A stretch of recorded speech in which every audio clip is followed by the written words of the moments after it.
Welcome at Cell Dynamics. Hello everyone, I'm Anu Baral, I'm a microbiologist, and today I'm very excited to present you a new topic, endocytosis sessions. And after completions of these sessions, you'll be clear on concept of endocytosis, its common types, and finally the functional part of endocytosis. Since endocytosis is the transportation of the molecules across plasma membrane, I would like to make a very short background regarding the transport across plasma membrane.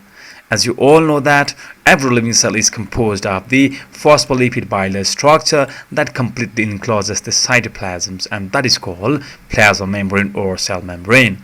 This is the fundamental structures of the plasma membrane showing phospholipid bilayer. And if you take the single unit of the phospholipid, it has the polar or hydrophilic, means water loving head group, that is composed of the phosphate and glycerols, while it has the non-polar or hydrophobic, means water fearing tail regions, that are two in numbers and that are composed of the fatty acid side chains. The numbers of the phospholipids arrange themselves in such a way in the plasma membrane that its exposed part towards the aqueous regions, either extracellular or the intracellular part, is always composed of the polar head groups, while the central regions of the phospholipid bilayer is always composed of the non-polar hydrophobic tail regions that are faced each others. Due to the presence of hydrophilic head and hydrophobic tail regions within the same phospholipids, the whole structure of the phospholipid bilayer of plasma membrane behaves amphipathic in nature, due to which it provides a very singular characteristic to the cell, that is selective permeability for certain kind of the molecules. The whole structural orientations of the phospholipids is also the responsible for restricting transportations of the most of the biomolecules across the plasma membrane. Now, if you see the transportations of the molecules based on the size, we have two broad categories. First one is micromolecules transport system for the smaller molecules like carbon dioxide, oxygen, water, some ions, glucose, and next one we have the macromolecules transport system for the larger molecules. Under the micromolecules transport systems, we again have two different types based on requirements of the energy in terms of ATP, that is adenosine triphosphate. The first one is passive transport systems, which does not require any kind of energy for the transportations, and we have simple diffusions, facilitated diffusions under the passive transport systems. And next to it we have active transport systems, which requires energy in the transportations of the molecules. In addition, it also requires the specific channel proteins for transportations of the molecules. If you see here, the green colorations is the target molecules that is being transported via the channel proteins. And under the active transport systems, we have various mechanisms like symports, antiports, efflux systems, sodium pump, etc., and so on. In contrast to the macromolecules transport systems, macromolecules transport systems does not use the channel proteins, but it uses the energy. So it is also the form of active transport systems. During the process of macromolecules transport systems, the certain region of the plasma membrane, but its intact part, forms the projections around the target particles, and it completely encloses it and it engulfs inside the cells, forming the vesicles or the vacuoles. In this way, the particles are internalized. And under the macromolecules transport systems, we have the endocytosis, that is our topic.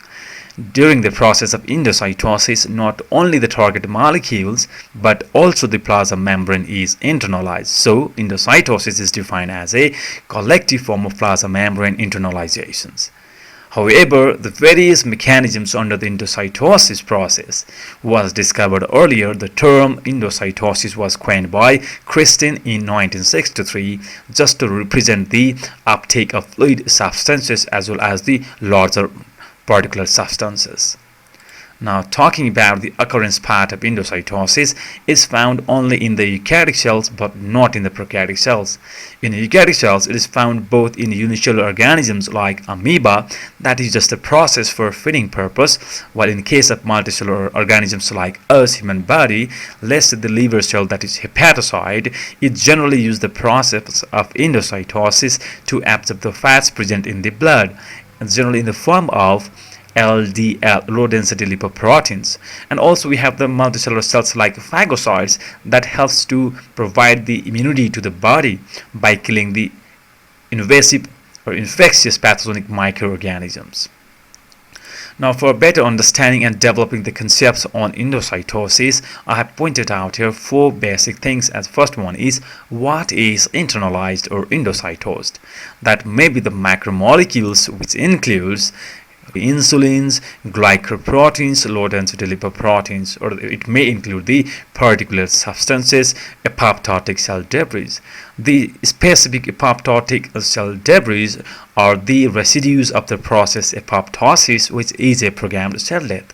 Let's say whenever our cell is completely damaged, then our immune system has certain methods to kill that kind of the cells or remove that kind of the cells. That is the process apoptosis. And also we have the conditions when even the living microorganisms like the bacteria are being engulfed. If you see the process when our immune cells try to kill the pathogenic organisms, it first engulf it and then it kill it. That is the process of engulfment of even the living cells. Now next one, we have the mediators. Since the projections for the macromolecular transport systems or endocytosis is formed in the plasma membrane, the mediators are the plasma membranes and its associated components like receptors, which is the first attaching or attachment site of the endocytic cells to the target molecules. We have the membrane lipids as well, that helps to run the cascades of the mechanisms for the internalization process. And we have actin cytoskeletons that helps to form the supporting frameworks during the process of internalizations, like the phagocytic hub in case of the phagocytosis, like the ruffling structures in case of the pinocytosis, and so on. And third one, we have the actions. What we see during the process of endocytosis is membrane invaginations whose size gradually increases, and at a certain point it gets joined itself and get detached from the plasma membrane or get bud up from the plasma membrane to form the free endocytic vesicles as the result of endocytosis. Now this is all about the concepts on endocytosis. If you see in the figure, let's see here, these are the macromolecules, particular substances, or even the apoptotic cell debris. When these substances comes in close contact with the endocytic cells, then the receptors which is present in the plasma membrane attaches or get attached with that particular substances. That means the particles are captured by the membrane-bound receptors, and this induces the invagination process, whose size gradually increases, and at certain point the open end get joined or sealed, and the structures get pinched off or burst off inside the cytoplasm to form the free endocytic vesicles like this. This is the typical process of endocytosis, but it also includes the further processes. Either the engulfed particles get digested within the cytoplasms, or some parts of it get recycled back to the plasma membrane. Now let's talk about the definition part of endocytosis. It is a process by which macromolecules, particular substances, and apoptotic cell debris enter cells by being captured through the membrane-bound receptors, and they get enclosed within the membrane that finally invaginates and gradually increases in size, that later on get pinched off or burst off from the plasma membrane to form the free endocytic vesicles. These are the types of endocytosis that mostly depends on the mode of uptake, how the substances are taken or received by the endocytic cells, and intracellular fate of internalized cargo. What happens after the internalizations of the particles? Either they get recycled back or get digested within the cytoplasms. These cargo are the internalized targeted molecules. And here are the 3 common types of endocytic mechanisms, of which we have first as phagocytosis, which is a cell-eating process. The process is the one that our immune cells try to kill the pathogenic microorganisms, and during the process of phagocytosis there is formations of the special structure called phagocytic cup that is formed around the targeted particles that may be microbes or apoptotic cell debris or dead cells. Now next one, we have the pinocytosis, which is a cell drinking process, and during the process there is formations of the a special structure called the membrane ruffle, which is specific to the pinocytosis.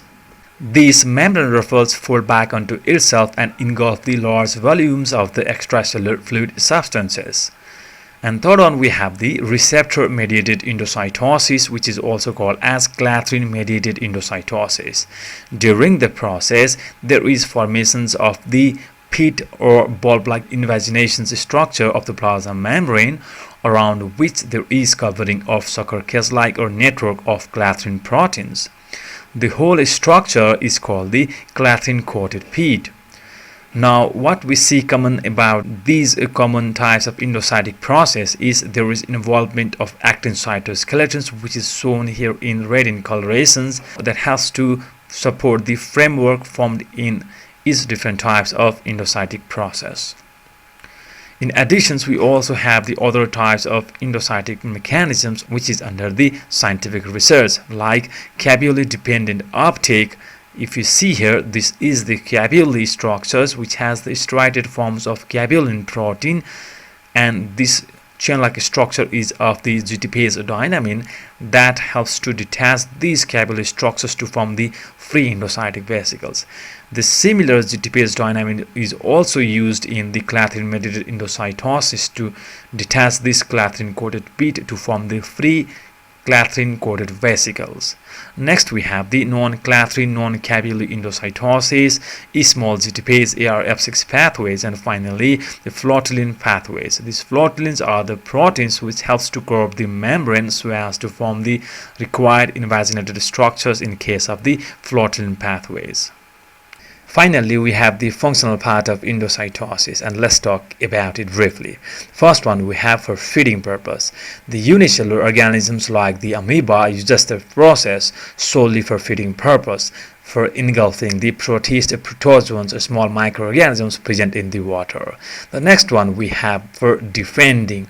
Unlike the unicellular organisms, the multicellular organisms use just the process of phagocytosis as a type of endocytosis for killing pathogenic microorganisms. We can see here macrophages, monocytes, neutrophils, osteoclasts, eosinophils, etc. helps to remove the infectious agents. Thus, it avoids the infections and provide the immunity to the body. Third one, we have the most important thing, maintaining homeostasis. Tissue homeostasis is the major functions of endocytosis to maintain the healthy numbers of cells. We can see that the macrophages or the liver or the spleen helps to remove the aged blood cells on the daily basis. Next one we have here as receptor homeostasis. It also helps to maintain the numbers of the receptors within the cell membranes. We can see this thing in case of the clathrin-mediated endocytosis, which helps to maintain the numbers of the receptors in the plasma membranes. And finally, we have the function as communications between cell to cells that is seen in the clathrin-mediated endocytosis that acts as the channels or conduit for chemical neurotransmissions between cell to cells. This is all about the functions of endocytosis. These are the references you can follow for a deeper understandings. Thank you all for following the sessions. If you have any queries, you can go on and ask me through my email address. Hope you all like our sessions and welcome to our channel Cell Dynamics.